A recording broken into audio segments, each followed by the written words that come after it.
नमस्कार, मैं पंडित मनोज कुमार वशिष्ठ अपने YouTube चैनल ज्योतिष जिज्ञासा में आपका स्वागत करता हूं। आप यदि इस चैनल पर नए हैं तो हमारे चैनल को सब्सक्राइब करें, लाइक करें, शेयर करें। और आप यदि कोई अपनी कुंडली दिखाना चाहते हैं या किसी समस्या का समाधान चाहते हैं तो आप हमसे दिए गए नंबर्स पर संपर्क करें। आपकी समस्या का उचित समाधान किया जाएगा और बहुत छोटे छोटे उपायों के द्वारा आपकी समस्या सॉल्व की जाएगी। आज का हमारा टॉपिक है शनि की साढ़े साती व शनि की ढैया। इसको बताने से पहले हम ये जानेंगे कि शनि एक राशि में कितने समय तक रहता है। शनि प्रत्येक राशि में 2.5 वर्ष तक रहता है।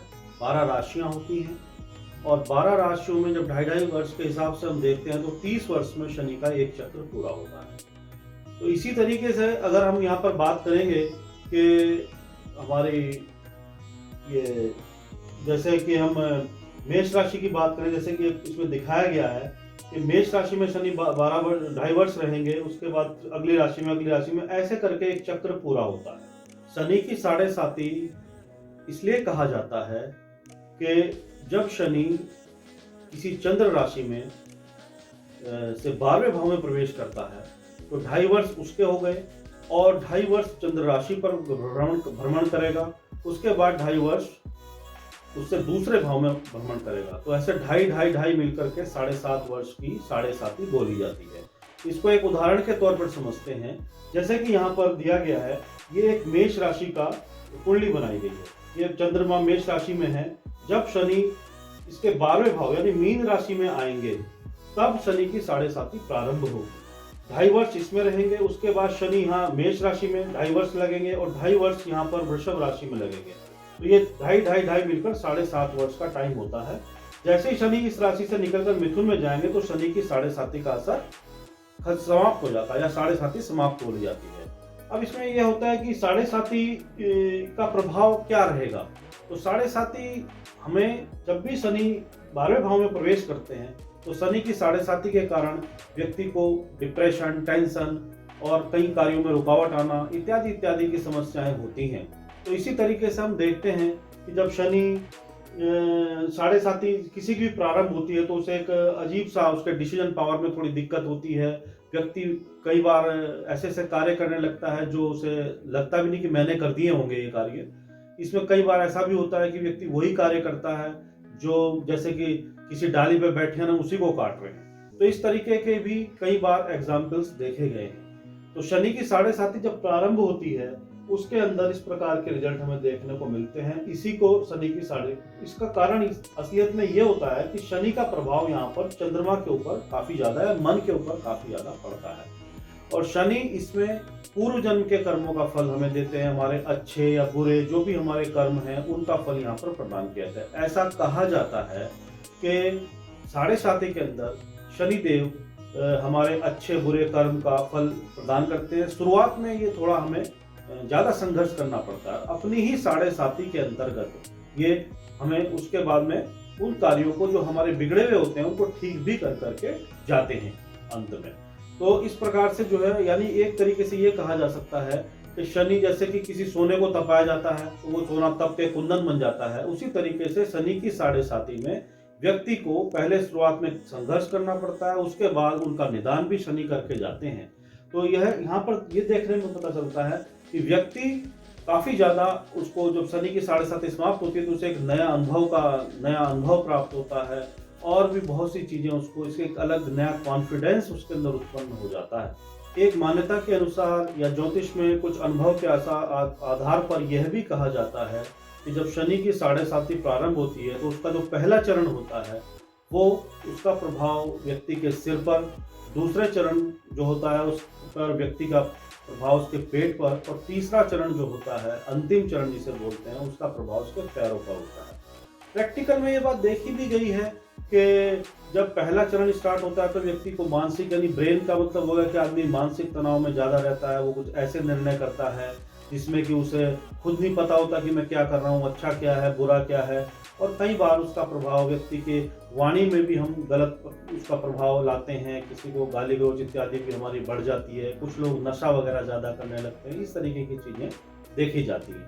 जब द्वितीय चरण होता है तब इसका प्रभाव सर्वोच्च होता है। तो वो चंद्रमा के ऊपर होता है बेसिकली। तो उससे क्या होता है कि व्यक्ति का, इसमें वैसे तो ये कहा जाता है इसका असर पेट पर होता है, लेकिन पेट के साथ साथ आप ये समझिए कि पेट का मतलब है कि उसमें व्यक्ति का स्वास्थ्य भी खराब होगा, कई बार पेट से जुड़ी हुई रोग वगैरह बढ़ जाते हैं। इसके अलावा जो है हम ऐसे ऐसे कार्य हमारे सामने होने लगते हैं जिसमें कि आदमी, ज़्यादातर इसका प्रभाव मानसिक टेंशन्स पर ज़्यादा पड़ता है, विचार पर, व्यक्ति के कार्य रुकने लगेंगे। कोई दवाई अगर हम स्वास्थ्य के लिए कर रहे हैं तो दवा असर कम करती है और हम परेशान होते रहते हैं कि भाई टेस्ट भी हमारे ठीक आ रहे हैं लेकिन फिर भी हमें समस्याएं बनी हुई हैं। इन सब चीज़ों में ही शनि का रोल अक्सर करके होता है और हम परेशान होते रहते हैं कि हम क्या करें इस तरीके के। तो ये देखिए कि इसमें अब जैसे शनि का जो अंतिम चरण है, तीसरा वाला, तीसरे चरण में थोड़ा शनि का प्रभाव कम हो जाता है। और कम होने का मतलब ये नहीं कि बिल्कुल समाप्त हो जाएगा, लेकिन धीरे धीरे क्या होता है कि तीसरे चरण में जाते जाते शनि जो हमारा उसने पिछले 2-2.5 साल में या पिछले सालों में जो हमें नुकसान किया है वो धीरे धीरे रिकवर भी करा के जाता है। और शनि हमें वो सब चीज़ें देते हैं जो हमने पिछले 4-5 साल में हुई हैं या हमें जो समस्याएं पैदा हुई हैं, उसका एक नया अनुभव व्यक्ति को मिलता है और एक नए कॉन्फिडेंस के साथ व्यक्ति आगे बढ़ता है। ऐसा भी नहीं है कि खाली सब कुछ बुरा बुरा ही शनि की महादशा में होता है, बहुत से अच्छे परिणाम भी होते हैं। अच्छे परिणाम उन लोगों के होते हैं जिनके अच्छे कर्म, पिछले कर्म अच्छे हैं, या जिनकी कुंडलियों में शनि का स्थान बहुत अच्छा है या शनि का शुभ प्रभाव है। बेसिकली तो ये कर्मों के ऊपर ही डिपेंड है। अगर हमारे कर्म अच्छे हैं, हम अच्छा फल कर रहे हैं, लोगों के साथ अच्छा व्यवहार है हमारा, तो उनको ये परिणाम, या हमारे पूर्व जन्म के कर्म बहुत अच्छे हैं, ये हमको उसका अच्छा प्रभाव मिलता है। बहुत से लोगों की शनि की 7.5 जैसे ही प्रारंभ होती है उनको प्रमोशन मिल जाता है, उनके रुके हुए काम बनने लगते हैं, और शनि की 7.5 कब समाप्त हो जाती है उनको ये पता ही नहीं चलता। तो ऐसे बहुत ही, लेकिन इस प्रकार के लोग बहुत ही कम होते हैं, बहुत ही भाग्यशाली होते हैं जो लोग जो है इस प्रकार का वो करते हैं। इसमें भी हम ये देख सकते हैं, जैसे कि अब हम ये माने कि भाई शनि, जिनके कुंडली में शनि अच्छा फल करते हैं उनकी कुंडली में शनि की 7.5 का प्रभाव थोड़ा अच्छा रहता है, कम रहता है। लेकिन जिनकी कुंडली में शनि 3, 6, 8 और 12 भाव के स्वामी हैं या बुरे भावों का जो है फल करते हैं, तो उनको ये अक्सर करके बहुत ज़्यादा संघर्ष करना पड़ता है। और अगर इसके साथ साथ शनि की 7.5 के साथ साथ अंदर से शनि की महादशा या अंतरदशा भी आ जाए तो उस दौरान व्यक्ति को बहुत ज़्यादा कष्ट या संघर्ष करना पड़ता है, बहुत ज़्यादा समस्याएं होती हैं, कार्यों में रुकावट होती है, अत्यधिक पढ़ाई करने पर भी सफलता नहीं मिलती है, बहुत मेहनत करने पर भी उसको दिक्कत होती है और एक मानसिक रोगी की तरह परेशान होता रहता है। तो ये सब चीजें हमें शनि की 7.5 में देखने को मिलती हैं। अब यहाँ पर जैसे कि अब हम बात करेंगे शनि की ढैया के बारे में। शनि की ढैया क्या होती है? लोग 7.5 को ही शनि का ढैया भी समझ लेते हैं, लेकिन ऐसा नहीं है। शनि की ढैया बोलते हैं जब किसी की चंद्र राशि, जैसे इसमें मेष राशि दी गई है, उसके चौथे भाव में अर्थात कर्क राशि में शनि आएगा तो उसकी ढैया प्रारंभ हो जाएगी। जब तक ये 2.5 साल तक इसमें रहेगा तो ढैया का असर बना रहेगा।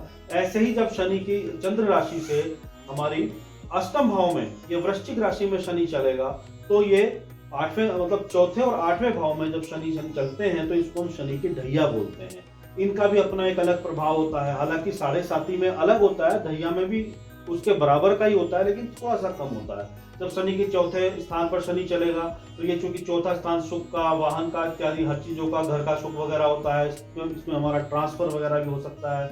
ये हमारा पेट का भाव भी होता है, चौथा भाव, तो हमारे पाचन तंत्र में गड़बड़ कर सकता है, स्वास्थ्य की दिक्कतें इसमें हो जाती हैं उस समय पर और हमें पता नहीं चलता कि आखिरकार समस्या क्या हो रही है। इसमें किसी व्यक्ति का ट्रांसफर हो गया, कोई कहीं जाना चाह रहा था लेकिन उसकी रुकावटें हो गई, या वो चाहता है तो होता नहीं है काम में, उसमें कुछ समस्याएं आती हैं। ऐसे जब उससे अष्टम में चंद्र राशि से, मान लिया मेष से अष्टम में शनि का गोचर जब चलेगा वृश्चिक राशि में, तब भी व्यक्ति को तकलीफ होती है। 8वां भाव चूंकि मृत्यु भाव या आयु भाव कहा जाता है, तो इसमें शनि में स्वास्थ्य की समस्याएं आएंगी, कुछ अड़चने आ जाएंगी, कोई भी काम करने जाएंगे तो आसानी से काम बनेगा नहीं, उसमें कोई ना कोई दिक्कतें आती ही रहती हैं या उनमें देरी होती रहती है, काम बिल्कुल बनने वाला था लेकिन नहीं बना। तो ये सब ढैया का प्रभाव होता है जो बाद में हमारा वो काम बन जाता है हालांकि, लेकिन यह है वो विलंब होता है उसमें। इससे बचने के लिए हमें शनि के अक्सर करके उपाय करने चाहिए, किसी में शनि का दान करना चाहिए, किसी में हमें शनि के जाप वगैरह करने से हमको इसमें आराम मिलता है, फायदा मिलता है।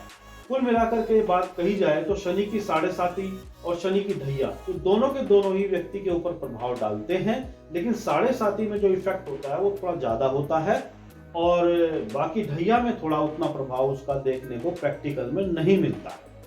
अगर आपको ये वीडियो पसंद आया हो तो आप हमें लाइक करें, शेयर करें और आप अपनी कोई भी समस्या हमसे जानना चाहते हैं, कोई प्रश्न आपका है, आप पूछना चाहते हैं या कुंडली दिखवाना चाहते हैं तो आप हमसे संपर्क करें, दिए गए नंबर पर हमें सूचित करें तो हम आपकी समस्या को सॉल्व करेंगे। धन्यवाद।